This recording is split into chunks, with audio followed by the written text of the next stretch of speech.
Guys, welcome back. Now we're looking at activity 4, and here we had to read a passage that spoke about a couple of materials and their respective melting and boiling points. So one of the questions that we have there on 1A is to name all substances described in the passage. So if you take a look at the substances that were described in the passage, we have lead, we have silver, gold, we have salt, we have copper, and we have ethanol. Okay, so I think we've came across all these materials in one way or another.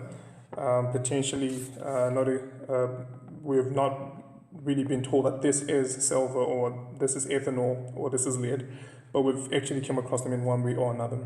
And Part B then asks for each of the substances that has been used to describe described in the passage. And explain how its MP and BP make it suitable for the use.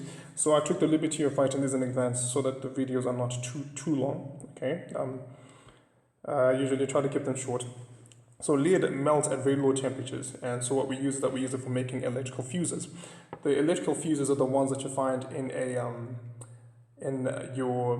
your plugs. Okay, they're meant to protect your appliances, and how they work is that if you have too much electricity moving through the fuse, okay, the fuse will melt. That's at that point we normally hear like an explosive sound, and the circuit is broken where we have the lead fuse. Okay, so this protects your appliance in the process. So that's why lead will be suitable, because of the temperature at which it actually breaks.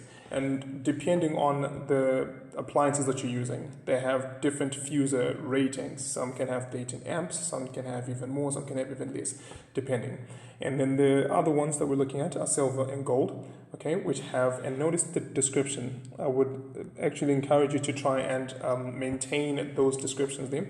Moderately low melting points, okay, so they're not really low when you think about them, because they're relatively high. They're like in the regions of 900 to about 1,000 degrees Celsius.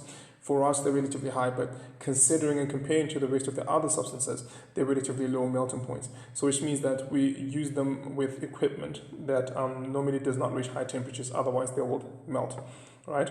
That's one of the uses are usually with equipment, or in equipment, or as part of equipment, where we don't reach high temperatures. All right. So the last one that we saw there is salt, which has got which we're going to say has got again a moderately low MP, a moderately low melting point, and it can be used. It can be used. We said. To store heat or to transfer the heat as well, because once you melt it, it's a very good substance that retains the heat, so we're able to transfer heat between places, and when it gets there, it still retains that heat enough to be able to use to generate electricity during the night. And I think that property becomes very important in places where you may not have let's say a lot of energy sources, or energy is very expensive, and you just want to use your energy efficiently for the longest period possible. So you just merely melt your salt. Once your salt is molten, you're able to keep the heat within the salt, or take that or just have that molten salt flow from one place to another, and wherever it flows to, it can be stored there, and it can then be used to boil water, forming water vapor. The water vapor then causes pressure, which turns the turbines, and therefore we generate electricity, or any other activity for that matter that we can use the stored heat for. And moving on to question 2. Question 2 is saying that explain how the melting and boiling points for the following substances make them useful to us. Now understand, the question is saying to us. It's not just useful in general, it's actually useful to us. And I took the liberty again of just writing those in advance, okay? And water is a liquid at room temperature, all right?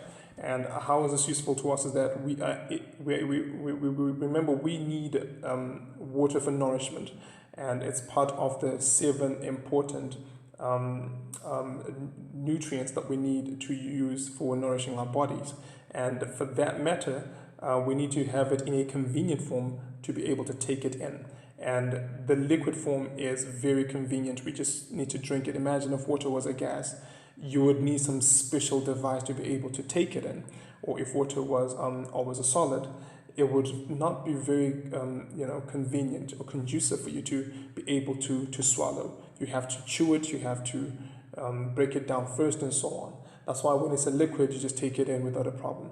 And again, water can be a solid at particular temperatures, especially very low temperatures, which means it's very easy for using it to cool down substances that we need to cool down. Like, for example, when you guys go off to a beach and you want to keep something cool, you can carry the solid water, which is your ice, and you use that to keep your fizzy drinks cold. And now we're looking at candle wax, candle wax, candle wax, candle wax.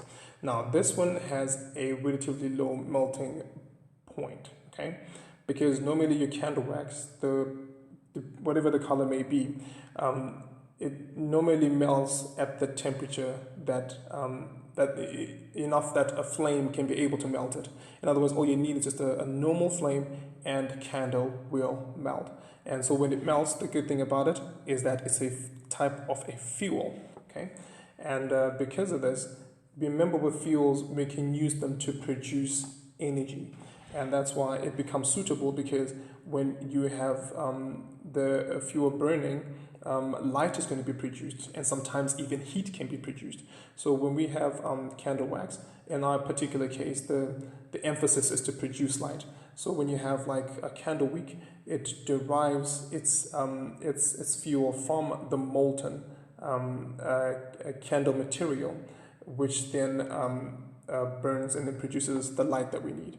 So because it's easy to melt it, it means that it's very convenient again for us to be able to produce light without having to put a lot of heat in.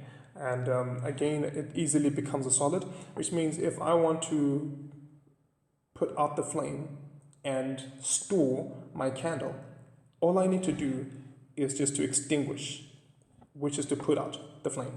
And voila, what do I have? I have my candle back again as a solid. And it can also be used for sealing envelopes, which is what we used to do back in the day. You know, it would really be very majestic. You would just have a few drops of your candle wax onto the back of your envelope, and it seals when it hardens and cools off. And then the last but not least, we have steel, which we say has a relatively high melting point. So because most of our food is cooked at a particular temperature and not beyond that, otherwise you'd be burning it, we would normally use steel implements to be able to make cooking utensils and so on, because they can withstand the temperatures that we cook at.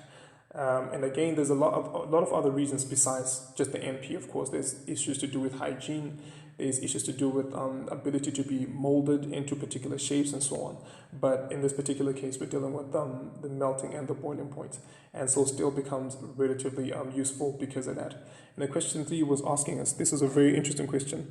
I'm sure some of you may have came up with different answers as well, because we have many other substances that may be deemed to have high boiling points. But the one that I found was tungsten, which is also known as wolfram. Hence, if you look at the chemical name in the periodic table, you'll notice that it's actually a fancy W, and you'll be asking yourself, where's the W coming from in the word tungsten? It's because it's also known as wolfram. Unfortunately, some of the chemical names that we now know things by today, there were already some names that existed before, so those names still carry weight, hence the W there. And this one melts at an incredible 5,660 degrees Celsius, which is pretty very high. If you remember, we were talking about the gold melting at about 1,064 degrees Celsius. Now this one is like way over 5 times that, which is very decently high. And yeah, I think that does it for activity 4. And I'm just going to move on to activity 5.